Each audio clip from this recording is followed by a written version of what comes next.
I can say this. How much time will you spend in Congo versus the U.S. for that period? And in the last few years, like, is it like a month there, 2 months there, 10 months there? Or, It's kind of been as much as I can, and so 2013 and 2014 was a full year span, like November to November. And then in 2015, it was a couple of trips for a month. And I'm about to go back for 3 weeks. And so, now that I'm fighting over the next 5 years, I'll go back hopefully after every fight. I'll fight 2 or 3 times a year, and I'll go back for 2, 3, 4 weeks. And I'll come back and I'll just start training right again for the next fight. So that'll be kind of my vacation time, to go back, see my family, and dance in the forest, and just celebrate what's being done there, and encourage them. Hopefully, just if I'm the spark plug and they're the engine, like, I come back in and either fire them up, or I see the tank starting to lower, I fill them back up with some fuel, just by being there, by encouraging them, by bringing in others that are training them in practical stuff, water, health, and sanitation and hygiene. But with MMA, in 5 years, I hope I'm that Bellator heavyweight champ at least.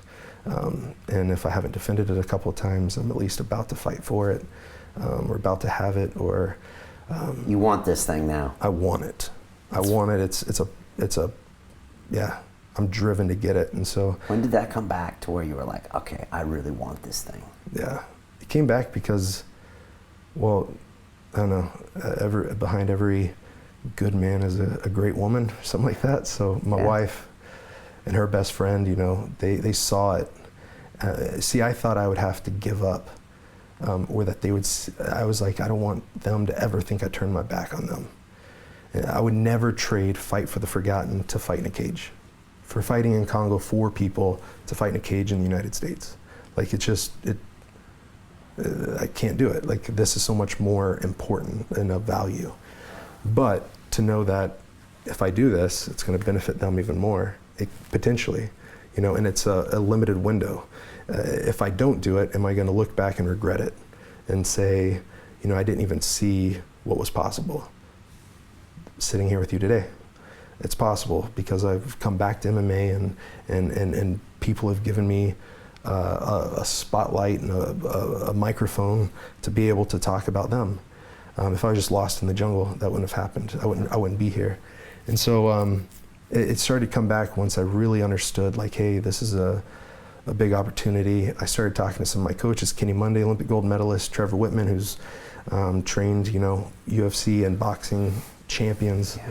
And for them to say, hey, you really did have it, have the potential, the talent. You're not too old. You started as a young buck. Now you're 28. You got time on your side. So it's like, okay, let's see how far I can take this thing. And if it's basically nowhere in the next 5 years, my MMA career, then I'll probably just go get lost in the jungle. But if I have truly become like a champion in the sport, where I've become one of those top guys, then it will have given me a long-term platform to be able to people to respect that. People respect sports, and so if I have some sort of accomplishment there, that lets me then use that platform to tell them about what's really important. So. Yeah. There's that expression, if a tree falls in the woods and no one's there to hear it, did it fall? Maybe if it fell in the Congo, I don't know, did it fall? And I think, and I'm wondering if you have advice to other people out there that are in charities or want to start movements, but that think, oh, doing the media is this, or doing this is wrong. But you've had real experience. I mean, Indiegogo bought the land. Yeah. The film is done on a crowdfunding, on Kickstarter. Yeah. So it's like you're out there on Rogan. You're coming here doing media. I mean, you can't just pray for these things to happen, right? You have to go make them happen, right? Yeah. Yeah, and I mean, this is just my personal faith. But like, pray like it's all up to God, but work like it's all up to me. And so, yeah, you gotta move and shake, and you gotta get out there. To do all this, you've had to put in so much time and effort and work.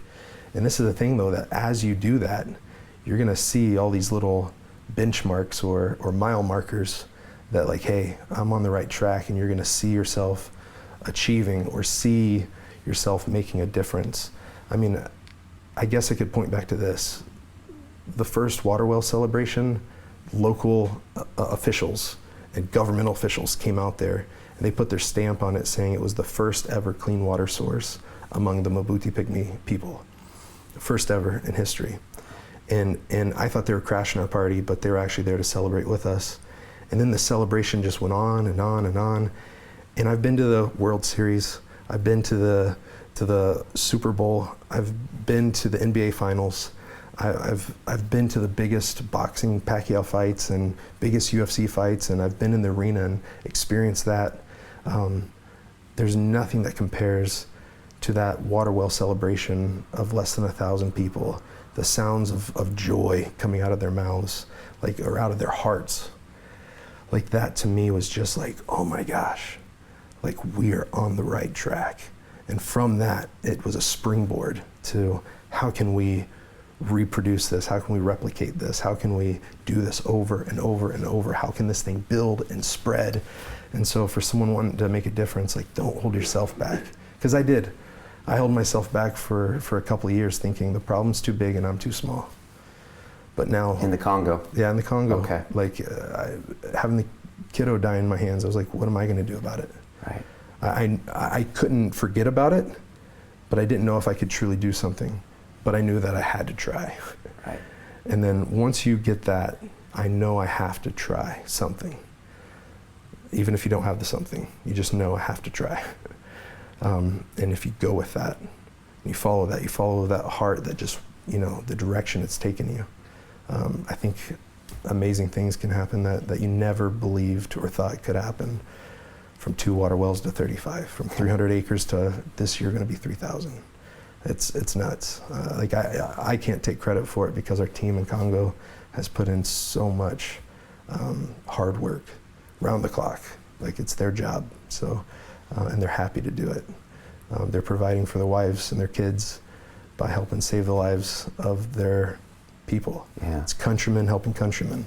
So smart the way you've thought about that and the way that it's come about. And yeah, you're right, that's the only way it can replicate itself, you know. And like you said, you can't, you know, break a training cramp to come down there and, you know, and save the world. And it might feel good from an ego standpoint, but if the true mission is there, then, you know, it has to be. I'd love to come to one of those well parties. That sounds crazy. Yeah. To watch the rest of this fascinating interview, click on the link below and go to LondonRealAcademy.com. There you can sign in with your social media, log in and watch the rest of the episode for free, along with all of our episodes on London Real, my webinars, and all of our premium content, all located over at LondonRealAcademy.com. So click on the link below, you'll be directed there and you can watch the rest of this fascinating interview, and I'll see you there.